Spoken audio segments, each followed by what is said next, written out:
Hello and welcome. My name is Joshua Scacco, and I'm an assistant professor of media theory and politics in the Brian Lamb School of Communication at Purdue University. This section of the course is going to take you through political beliefs and behaviors, learning and thinking about politics. What we're going to do is we're going to cover a number of topics here. Specifically, how do we come to learn about politics? Who are the factors in our lives that ultimately influence how we come to understand politics and government? We're also going to be looking at what we actually think about politics. So looking at topics like, what does it mean to be politically efficacious? So I want to begin by looking at specifically, how do we come to know about politics? How do we come to learn about our political life? Political scientists call this political socialization. And this is how individuals learn about politics based on a number of personal and environmental factors. So when we think about political socialization, it's how do we form our attitudes and opinions and beliefs and values about the democratic process, government, and politics. A couple of factors that we're going to be looking at in this particular section of the course. We're going to be looking at family, we're going to look at religion, demographic factors, including things like gender, race, and ethnicity, as well as educational processes, and finally, we're going to look at media sources of political socialization. So I want to begin by thinking through how family is very important for understanding how do we come to know and understand politics. So in our family units, when we're younger, we're introduced to power hierarchies. Dad's here, mom's here. So what we know from these particular situations is we have authority and or egalitarian hierarchies in our family units. From these particular situations, we then extrapolate them to larger kinds of beliefs about the American political process, maybe how local government should be set up or how the national government should be set up. We also come to understand like respect and power relationships from this, which is important for then later relationships with government sources. And what we know in terms of the research is that the majority of younger individuals identify with their parents' political party. So for those individuals who come from a family that has a strong political focus, and what that means is there's talk on a regular basis, maybe at the dinner table about politics, or there is regular participation in the political process through either protesting or voting or doing any other types of petitioning. This translates into more strongly political offspring. And the reverse is true in some instances, actually.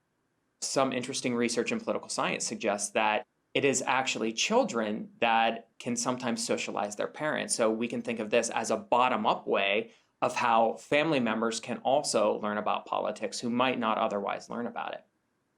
An interesting fun fact for you to consider with this is that boys with sisters are actually more likely to be Republican. And interestingly enough, the reason why is here. So this particular research from the Pew Research Center looks specifically at why boys with sisters are more likely to be Republicans. I encourage you to take a look at this reading in depth. One of the interesting things about the AP government exam is that the essays that you will have to write will need to include additional information for support of the arguments that you make. So for example, in this particular instance, this article is about how individuals are socialized in families, looking specifically about if you have a sister, if you have a brother, what those types of chores might entail and what that might mean for how you engage with politics and how you identify with a political party later in life. So as you could see from that article, there are a number of ways that we can become socialized in our families, but this isn't the only factor that influences how we come to understand and know politics. Also, it's very important to understand how our religion or non-religious affiliation also influences our understanding of politics. One of the key things to understand is that religions often have traditions that go along with them, and the content and history associated with those beliefs may ultimately also influence whether or not we become a Democrat or a Republican or an independent or none of the above. So specifically looking at, for example, again, the structure of the religion. If a religion is more hierarchical in nature, where you have very much church officials in one sense, as well as the laity in another sense, those hierarchies are very important for coming to understand our later relationships with government, as well as the particular issues that the religion focuses on. Does the religion emphasize, for example, poverty or social issues in some type of way, like abortion or same-sex marriage? Those things will also be very important for how we come to relate to politics later on in life. And the other thing I want to also say is that if the religion has a history of some type of persecution, in terms of those members of a particular religious group, for example, Mormons in the United States with a history of being persecuted against. That also can have a very powerful influence on how those members of the religion later come to identify with politics and government. And a good example of this is the Catholic Church. The Catholic Church's current doctrine opposes both abortion and same-sex marriage. It is these particular things that align closely with the modern Republican Party. Part of the thing that you see in terms of the lineup of how religious individuals and non-religious individuals vote in elections.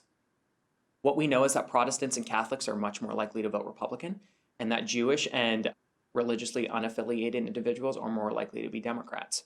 So, for example, I've put up here another link so that you can get an idea of additional ways in which religion played a resource in the 2012 election. This particular article from the Pew Research Center, the Religion and Public Life Project, looks at how the faithful voted in the 2012 election.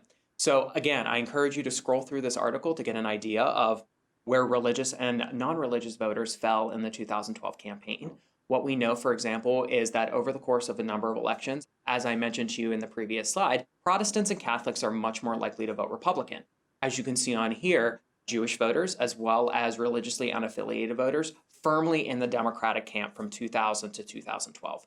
Again, you can get an idea here that oftentimes our religion is a very important factor in how we come to understand, know, and later vote in political life.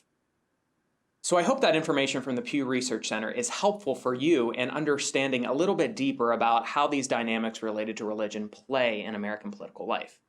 And one of the key things that I want to emphasize to you in terms of these first two areas of political socialization is that these are very early factors in our lives in terms of how we come to understand government.